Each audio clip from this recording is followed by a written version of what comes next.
December 25 Christmas day ହେଲେ ଆମେ Christmas day ପାଳନ ନାହିଁ ଅନ୍ନପ୍ରସନ୍ନ ପାଳନରେ ଯାଇଥିଲୁ। ପୁରା ଦିନର ଭିଡ଼ିଓଟା ଦେଖିକି ଯାଆନ୍ତୁ। ବଡ଼ଦିନର ସମସ୍ତଙ୍କୁ ଅନେକ ଅନେକ ଶୁଭେଚ୍ଛା ସାଙ୍ଗମାନେ। ତ ମୁଁ ସକାଳୁ ୱାକିଂରୁ ଆସିସାରିଲା ପରେ ଲୁଗାପଟା ଶୁକେଇ ଦେଇଥିଲି କିନ୍ତୁ ଖରା ଆସିନଥିଲା।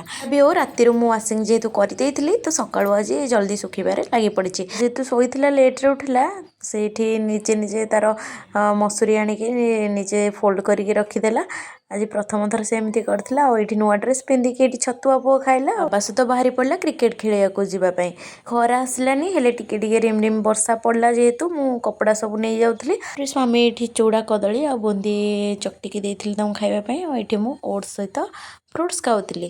ତାପରେ ଏଇଠି ମୁଁ ଖାଇବା ଭିତରେ ପୁଅ ତାର ଖେଳୁଥିଲା ଷ୍ଟଡ଼ି ଟେବୁଲକୁ। ସେଇଠି ଖସଡ଼ା କରିସାରିଲାଣି ଗାଡ଼ି ଖସଡ଼ାର। ତାପରେ ଏଇଠି ଆଣିଥିଲି ହେରି ଯେଉଁ ଲୁଗାପଟା ଟିକେ ଖରା ଆସିଲାଠୁ ସ୍ୱାମୀ ବି ଏଇଠି ଶୁକେଇ ଦେଲେ। ତାପରେ ମୁଁ ଏଇଠି ରୋଷେଇ କରିବାରେ ଲାଗି ପଡ଼ିଥିଲି ଲଞ୍ଚ କରିବାରେ, କାରଣ ହାଲକା ଫୁଲକା କିଛି ଖିଆ ହେଇଥିଲା। ତ ଏଠି ଦେଖନ୍ତୁ ଆମର ରେଡ଼ି ହେଇଯାଇଛି ପୁରା ଲଞ୍ଚ। କେମିତି ଲାଗୁଛି କୁହନ୍ତୁ। ସବୁ ତ ଆଜି ସାଧା ଯେହେତୁ, ଆଉ ଖ୍ରୀଷ୍ଟମାସ ହେଲେ ବି ଆଇଁଷ ତ କିଛି ହେବନି। ତ ଗୁରୁବାର ଯେହେତୁ ସବୁ ସାଧା କରିଥିଲୁ। ଆଉ ପେଷେଇକି ଆଣିଲେ ସ୍ୱାମୀ ଅଟା ଆଜି, ତ ତାକୁ ଏଠି ଚଲଉଥିଲୁ। କେତେ ଦେଖନ୍ତୁ ଖଦଡ଼ ଚୋପା ଗୁଡ଼ା ବାହାରୁଛି। ଆସିକି ଏଠି ଆମେ ଅଟାକୁ ଚଲେଇ ଦେଇଥିଲୁ ଆଉ ବାହାରି ପଡ଼ିଥିଲୁ ମାର୍କେଟକୁ। ଏଠି ଦେଖନ୍ତୁ ଚର୍ଚ୍ଚରେ କେତେ ବଢ଼ିଆ ଡେକୋରେସନ୍ ହେଇଛି ନା।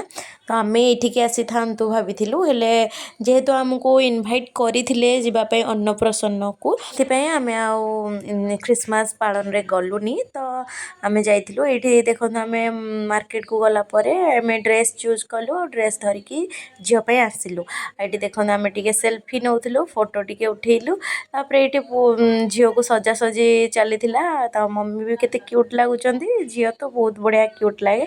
ରିସେଣ୍ଟ ତ ଆପଣମାନେ ଜାଣିଥିବେ ମୁଁ ତା ଭାଇ ବର୍ଥଡ଼େକୁ ଆସିଥିଲି। ତ ଏବେ ତାଙ୍କୁ 6 ମାସ ଯେହେତୁ ହେଇଯାଇଛି ତାଙ୍କର ଅନ୍ନପ୍ରସନ୍ନ ଝିଅଙ୍କର ହେଉଥିଲା। ତ ଆମମାନଙ୍କୁ ଇନଭାଇଟ୍ କରିଥିଲେ ଆମେ ଆସିଥିଲୁ। ପହଞ୍ଚି ସାରିଲା ପରେ ଏଠି ଦେଖନ୍ତୁ ସେଲିବ୍ରେସନରେ ଲାଗି ପଡ଼ିଛୁ। ବହୁତ ସାରା ଖାଇବା ଥୁଆ ଯାଇଛି ଆଉ ଆମେ ଝିଅଙ୍କୁ ଜଣେ ଜଣେ ଟୀକା ଲଗେଇଲୁ ଆଉ ତାଙ୍କୁ ଖୁଆଇଥିଲୁ।